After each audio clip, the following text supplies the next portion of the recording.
నమస్తే, welcome to business weekend. Modi పాలనలో మార్కెట్లు కళకళలాడతాయా? గుజరాత్ తరహా ఫార్ములానే దేశానికి అన్వయిస్తారా? మార్కెట్ల భవిష్యత్తును నిర్దేశించే ఆర్థిక శాఖ సలహాదారుడి పాత్రను ఎవరు పోషించబోతున్నారు? ఇప్పుడు ఇవే మార్కెట్ వర్గాల్లో హాట్ టాపిక్.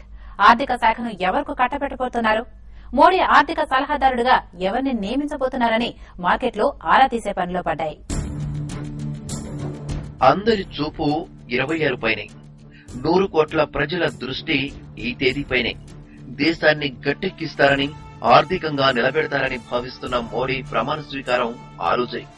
ఎన్నో ఆశలు రేకిస్తున్న నయా ప్రధానిపై ప్రజల కంటే మార్కెట్ వర్గాలే ఎక్కువ ఆశలతో ఉన్నాయి. గత ఆర్థిక సంవత్సరంలో తీవ్ర ఒడిదుడుకులు ఎదుర్కొన్న మార్కెట్లో తమకు మంచి రోజులు వస్తున్నాయని సంబరపడుతున్నాయి.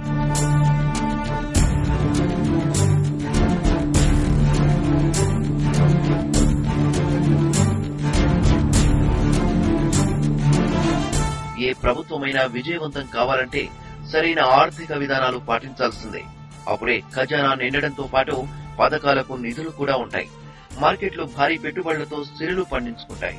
ఇది పూర్తిగా ఆర్థిక శాఖ సలహాదారులపైనే ఆధారపడి ఉంటుంది. వాళ్ళిచ్చే సలహాలు, సూచనలు లక్షల కోట్ల వ్యాపారాలను ప్రభావితం చేస్తాయి. ఇప్పుడు ఈ కోణంలోనే మోడీపై మార్కెట్ వర్గాలు దృష్టి పెట్టాయి. భారీ పెట్టుబడులతో గుజరాత్ లో పారిశ్రామిక విజయం సాధించిన మోడీ ప్రధానిగా కూడా ఇదే విధానంతో ఉంటారని భావిస్తున్నాయి. ఆర్థిక శాఖ కీ రోల్ ఎవరికి ఇస్తారా అని ఆరా తీస్తున్నాయి. మెజారిటీ వర్గాలు మాత్రం హెచ్డీఎఫ్సీ చైర్మన్ దీపక్ పరేఖ్ ని మోడీ ఆర్థిక సలహాదారుడిగా నియమించే అవకాశం ఉందని అంటున్నాయి. ఇప్పటికే వివిధ ప్రభుత్వ రంగ సంస్థలకు సలహాదారుడిగా, టాస్క్ ఫోర్స్ నాయకుడిగా పనిచేసిన దీపక్ పరేఖ్ మార్కెట్ వర్గాలను గాలిలో పెట్టడంలో దేశ వృద్ధి రేటును కూడా పెంచగల సమర్థులని విశ్లేషకులు అంటున్నారు.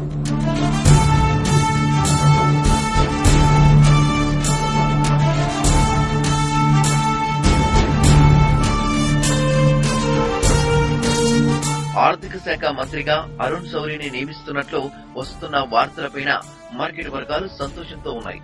వాజ్పేయి ప్రభుత్వంలో కీలక పాత్ర పోషించిన శౌరి మంచి ఆలోచన విధానాలు కలిగిన నేత కావడంతో పాటు ఆర్థికంగా దేశాన్ని నిలబెట్టడంలో సమర్థుడని విశ్లేషిస్తున్నారు. మొత్తంగా మోడీ పగ్గాలు చేపట్టక ముందే మార్కెట్ వర్గాలు సానుకూల దృక్పథంతో దూసుకుపోతున్నాయి. గత ఆర్థిక సంవత్సరం నష్టాలతో ఇబ్బంది పడ్డ నిఫ్టీ ఇప్పుడు ఏకంగా 24% వృద్ధితో కలకళ్లాడుతోంది. మరి మోడీ ఎలాంటి ఆర్థిక విధానాలు అవలంబిస్తారో, దేశ ఆర్థిక ప్రగతి ఏ మేరకు పెరుగుతుందో చూడాలి. పసిడి పరుగు తగ్గిందా? పుత్తడి దిగొస్తోందా? రిజర్వ్ బ్యాంక్ తాజా ఉత్తర్వుల తర్వాత పరిస్థితి ఏంటి? భవిష్యత్తులో ధరలు ఎలా ఉంటాయి? అంటే పసిడి ప్రియులకు తీపి కబురే అంటున్నారు మార్కెట్ విశ్లేషకులు. గోల్డ్ రేట్స్ అందుబాటులోకి రావడం ఖాయమంటున్నారు. నిన్న మొన్నటి వరకు చుక్కలు చూపించింది. పట్టుకోలేనంత వేగంగా పైపైకి ఎగబాకింది. దీంతో కొందామన్న ఆసున్నా కొంచెమే కొని సరిపెట్టారు పసిడి ప్రియులు. ఎప్పుడు దిగొస్తుందా అని 1000 కళ్లతో ఎదురుచూశారు. ఇప్పుడు వీరికి రిజర్వ్ బ్యాంక్ తాజా ఉత్తర్వులతో తీపి కబురు అందుతోంది. పుత్తడి ధరకు పగ్గాలు పడబోతున్నాయన్న వార్త ఆశలు రేకెత్తిస్తోంది. 4-5 months లో డ్యూటీ కూడా కొంచెం తక్కువ చేయడానికి అవకాశం ఉంది. బికాస్ డాలర్ కూడా కొంచెం మనది ఇండియన్ రూపీ స్ట్రాంగ్ అయింది. సో గోల్డ్ 26,527 దగ్గర ఒకసారి వచ్చి స్టెబిలైజ్ అవ్వచ్చు. సో ఆ సినారియో ఇప్పుడు నడుస్తున్నాయి మార్కెట్ లో. క్యాడ్ అనేది గతంలో కన్నా ఇప్పుడు చాలా ఇంప్రూవ్ అయింది. ఇప్పుడు మన క్యాడ్ కంట్రోల్లో ఉంది అని చెప్పేసి మనం చూసుకుంటాం. కరెంట్ అకౌంట్ డెఫిసిట్ అనేది అంత ఇబ్బందికరంగా లేదు కాబట్టి డెఫినెట్ గా ఇంపోర్ట్ డ్యూటీస్ తగ్గించడానికి అవకాశం ఉంది. మనకి న్యూ గవర్నమెంట్ కన్నా ఇంపోర్ట్ డ్యూటీ మీద ఉన్నటువంటి ఆంక్షల్ని కొద్దిగా సడలింపు చేస్తే మాత్రం ఈ ప్రభావం ఫర్దర్ గా ఉంటుంది కనుక గోల్డ్ లో ఇంకొంచెం ప్రైస్ తగ్గే అవకాశాలు ఎక్కువగా ఉంటాయి. ఓవరాల్ గా చూస్తే కనుక 10% మార్కు, అంటే ఇప్పుడున్న ప్రైస్ ని చూసుకుంటే కనుక 27,800 ఉంది. ఇక్కడి నుంచి 2,600 వరకు తగ్గే అవకాశాలున్నాయి. రూపాయి పతనంతో దిద్దుబాటు చర్యలో భాగంగా బంగారం దిగుమతులపై విధించిన ఆంక్షలను రిజర్వ్ బ్యాంక్ సడలించింది. గోల్డ్ ను దిగుమతి చేసుకునేందుకు మరికొన్ని ఏజెన్సీలకు కూడా అనుమతినిచ్చింది. గుర్తింపు పొందిన బ్యాంకులు బంగారాభరణాలపై లోన్లు ఇవ్వచ్చంటూ దాదాపు పూర్తి స్వేచ్ఛనిచ్చేసింది. ఈ వార్త వచ్చిన కొద్దిసేపటికే మార్కెట్లో బంగారం ధర నేల చూపులు ప్రారంభించింది. ఇంపోర్ట్స్ లో 80:20 నిష్పత్తికి సడలింపుగా సర్క్యులర్స్ ఎప్పుడైతే ఇష్యూ చేసిందో ఈ ప్రీమియం మాత్రమే మనకి తగ్గిందని చెప్పేసి చెప్పాలి. అంటే ఈ ఫాల్ ఏదైతే ఉందో అది ఓన్లీ మనకి డిమాండ్ కి తగ్గ సప్లై వస్తుంది కాబట్టి ఏదైతే అడిషనల్ గా ఈ గోల్డ్ షాప్స్ వాళ్ళు ప్రీమియం కలెక్ట్ చేశారో ఆ ప్రీమియం అనేది తగ్గిపోయిందని చెప్పేసి చెప్పాలి. అంతేగాని ఓవరాల్ గా ఇప్పటికి చూసినా గానీ ఇంటర్నేషనల్ మార్కెట్ తో పోలిస్తే గనక మన మార్కెట్ లో ఆల్మోస్ట్ 2800 రూపీస్ ఎక్సెస్ ఉందని చెప్పేసి చెప్పాలి. బంగారం ధర తగ్గడానికి రిజర్వ్ బ్యాంక్ ఉత్తర్వులతో పాటు అంతర్జాతీయ రేట్లు కూడా కారణమయ్యాయి. 10 గ్రాముల గోల్డ్ ప్రీమియం ధర 1180 రూపాయల నుంచి 534 రూపాయలకు తగ్గడం మార్కెట్లపై ప్రభావం చూపింది. అంతర్జాతీయంగా బంగారం ధరలు ఇదే విధంగా ఉంటాయి. అతి త్వరలోనే గోల్డ్ 26,000 మార్కుకు దిగుతుందని అంచనా వేస్తున్నారు. మొత్తంగా గోల్డ్ ధరలు తగ్గుముఖం పట్టడం పసిడి ప్రియులను సంతోషపెడుతోంది. లగ్జరీ కార్ల తయారీ కంపెనీ ఆడి దేశీయ మార్కెట్లోకి మరో మోడల్ ను విడుదల చేసింది. లగ్జరీ కార్ల విభాగంలో తొలిసారిగా మ్యాట్రిక్స్ ఎల్ఈడీ హెడ్ ల్యాంప్స్ ను పొందుపరిచి A8L మోడల్ ను తయారు చేసినట్లు ఆడి ప్రకటించింది. డీజిల్లో 2, పెట్రోల్లో ఒక వేరియంట్ లో రూపొందించిన ఈ కారు గంటకు 100 కిలోమీటర్ల వేగాన్ని 4.6 సెకండ్లలోనే అందుకుంటుందని కంపెనీ వెల్లడించింది. హైదరాబాద్ ఎక్స్ షోరూమ్ లో ఈ వెహికల్ ప్రారంభ ధర ₹1,15,00,000 ఉంది.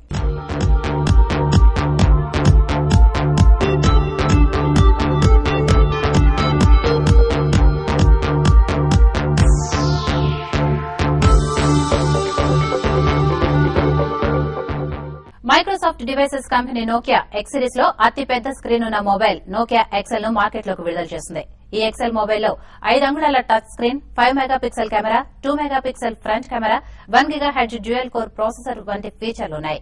Facebook, Skype, Spotify, Twitter, Viber, WeChat తో పాటు Nokia store, one mobile store నుంచి కావలసిన యాప్స్ ను డౌన్లోడ్ చేసుకోవచ్చు. గతంలో తాము అందించిన నోకియా ఎక్స్ మొబైల్ ఫోన్ కు మంచి స్పందన లభించిందని, ఆ ఉత్సాహంతో ఈ నోకియా ఎక్సెల్ ను అందిస్తున్నామని నోకియా ఇండియా ప్రతినిధి శరత్ తెలిపారు. 6 రంగుల్లో లభిస్తున్న నోకియా ఎక్సెల్ ధర ₹11,489 ఉంది. ఇది నోకియా ఎక్స్ అని కొత్తగా ఆండ్రాయిడ్ యాప్ సపోర్ట్ చేసే ఒక ప్లాట్ఫామ్ నోకియా లాంచ్ చేసింది. దాంట్లో ఇది కొత్త ప్రొడక్ట్, దీన్ని నోకియా ఎక్సెల్ అంటారు. సో ఎక్సెల్ ఫస్ట్ మీరు చూస్తే కనుక ఇది పెద్ద స్క్రీన్, ఇది 5-inch మెగా స్క్రీన్. దీంట్లో ఎక్సలెంట్ కెమెరా ఫీచర్స్ ఉన్నాయి. 5 మెగాపిక్సెల్ రేర్ కెమెరా, వెనకాల కెమెరా. ఇది కాకుండా ఫ్రంట్ ఫేసింగ్ కెమెరా 2 మెగాపిక్సెల్. అంటే మీరు ఏమైనా వీడియో చాట్ కానీ స్కైప్ కానీ చేయాలంటే కనుక ఇది పర్ఫెక్ట్ గా సూట్ అవుతుంది. పెద్ద బ్యాటరీ ఉంది, 2000 మెగాపిక్సెల్ 2000 మిలియాంప్ బ్యాటరీ ఉంది దీంట్లో. ఓకే, డ్యూయల్ కోర్ ప్రాసెసర్ ఉన్నది. ఓకే, అదే కాకుండా దీంట్లో ఇది డ్యూయల్ సిమ్, 2 సిమ్స్ ఉన్నాయి దీంట్లో. డ్యూయల్ సిమ్ ఉంది దీంట్లో. Best of Android apps work చేస్తాయి దీంట్లో. ఇది కాకుండా దీంట్లో best of Microsoft services and Nokia services ఉన్నాయి. అమెరికాకు చెందిన ఎలక్ట్రానిక్ ఉత్పత్తుల సంస్థ లుట్రాన్ రాష్ట మార్కెట్లోకి విద్యుత్ ఆదా చేసే ఉత్పత్తులను ప్రవేశపెట్టింది. ట్రైప్యాక్ పేరుతో విడుదల చేసిన ఈ ప్రొడక్ట్స్ ప్రారంభ ధరను ₹5,000 కంపెనీ నిర్ణయించింది. భారత్ లో విద్యుత్ ఆదా చేసే ఉత్పత్తుల మార్కెట్ ప్రతి ఏటా 30% మేర వృద్ది చెందుతుండటంతో వచ్చే ఏడాది వైర్లెస్ విద్యుత్ ఆదా ఉత్పత్తులను ప్రవేశపెట్టబోతున్నట్లు లుట్రాన్ ప్రకటించింది. ఈ ఉత్పత్తుల్లో ఉండే సెన్సార్ టెక్నాలజీ సహాయంతో కారులో కూర్చొని ఇంటిలోని విద్యుత్ ను ఆన్ అండ్ ఆఫ్ చేసుకోవచ్చు. ఈ ప్రొడక్ట్స్ సుమారు 60% మేర విద్యుత్ ని ఆదా చేస్తాయని కంపెనీ వర్గాలంటున్నారు. Lutron basically is a US based company. So ఇప్పుడు మేము ఇంట్రొడ్యూస్ చేసి ఇవాళ లాంచ్ చేసే ఈ పవర్ ప్యాక్ అనేది ఇది 3 ఉన్నాయి దీంట్లో. ఒకటేమో సెన్సర్, ఒకటేమో వైర్లెస్ స్విచ్ అండ్ ఒకటేమో మాడ్యూల్. మాడ్యూల్ ఏమైతుందంటే, పవర్ మాడ్యూల్ ఏమైతుందంటే అప్లికేషన్ కనెక్ట్ అయిపోతుంది. దాని తర్వాత డిపెండింగ్ అపాన్ ది అప్లికేషన్ మీకేమేం కావాలో దానిపైన వి గివ్ ఐదర్ సెన్సర్ ఇస్తాము లేకుంటే పికో స్విచ్ ఇస్తాం. మా sensor is a XCT technology అని ఉంది. ఆ ఎక్స్సిటీ టెక్నాలజీ ఏంటంటే it's combination of passive infrared and ultrasound. Normally market లో అవైలబుల్ సెన్సర్ అన్ని పిఐఆర్ సెన్సర్స్ ఉన్నాయి, మీకు అల్ట్రాసౌండ్ కూడా ఉన్నాయి. కానీ పిఐఆర్ సెన్సర్ లో ప్రాబ్లం ఏమైతుందంటే మనిషి కొంచెం సేపు మూవ్మెంట్ చేయలేదు అంటే స్విచ్ ఆఫ్ అయిపోతుంది. కానీ మా సెన్సర్ లో ఏం చేసే అవసరం, ఈవెన్ ఫింగర్ మూవ్మెంట్ చేస్తే కూడా అది ఆన్ అయిపోతుంది. సో బడ్జెటరీ మేము ఒక్కొక్క మాడ్యూల్ కి ₹5,000 అని చెప్తున్నాము. But when the quantity is more, చాలా ఎక్కువ ఉందంటే quantity price can come down. Plastic furniture తయారీలో అగ్రగామిగా ఉన్న Nilkamal side sleeper Monarch, series X Valentine పేర్లతో 2 రకాల మ్యాట్రెస్ లను మార్కెట్లోకి విడుదల చేసింది. స్విస్ యంత్రాలపైన ప్రత్యేకంగా తయారైన series X Valentine mattress BEL స్ప్రింగ్లతో వెన్నుకు చక్కటి సపోర్ట్ నిస్తుందని company executive director Hitin Parekh తెలిపారు. దీని ధర ₹40,000 కాగా మోనార్క్ మ్యాట్రెస్ ధరను ₹30,000 నిర్ణయించామని ఆయన అన్నారు. గత ఏడాది ₹2,000 కోట్ల టర్నోవర్ సాధించామని, ఈ ఏడాది 15% వృద్ధిని ఆశిస్తున్నామని పరేఖ్ తెలిపారు. We have developed this new mattress Series X Valentine, focused mainly for the youth of India. And jokingly, we recommend that this is mattress for the age between 21 to 42. Manufactured on the springs are high resilience bell springs. The high resilience bell springs give excellent support to your spine and lumbar, and also give rhythmic bounce for heightened pleasure to the young couple. Business weekend లో ఇప్పుడు short break తీసుకుందాం.